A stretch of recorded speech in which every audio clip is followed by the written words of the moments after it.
வணக்கம் நண்பர்களே.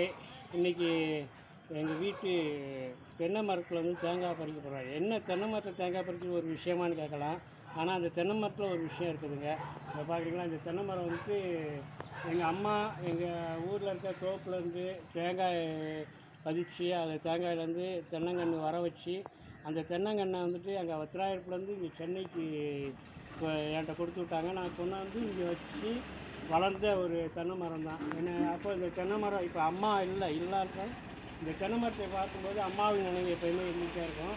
அதான் அந்த தென்னை மரத்தில் தான் இப்போ நான் மாடியில் அந்த மணிக்கே வந்துட்டு தேங்காய் பறிக்க போகிறேன்.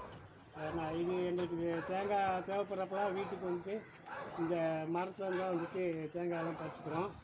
ஏன்னா இப்போ வந்து நம்ம மாடியிலேருந்தே பறிக்கிற அளவுக்கு நல்லா வளர்ந்துட்டாங்க. அதுக்காக நாங்கள் வந்து ஒரு தோட்டத்துக்கலை வச்சு தான் தேங்காயெல்லாம் பறிக்கிறோம்.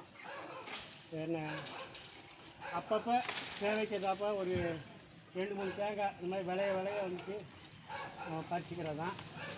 என்ன அதனால் வீட்டுக்கு வந்துட்டு ஒரு மரம் வளர்த்தாலும் தென்னை மரமாக இருக்குங்க உங்களுக்கு வந்துட்டு நல்ல ஒரு பயனுள்ளதாக இருக்குங்க. ஏன்னா இந்த செய்தியை இன்று சொல்லிக்கிறேன். நன்றி, வணக்கம்.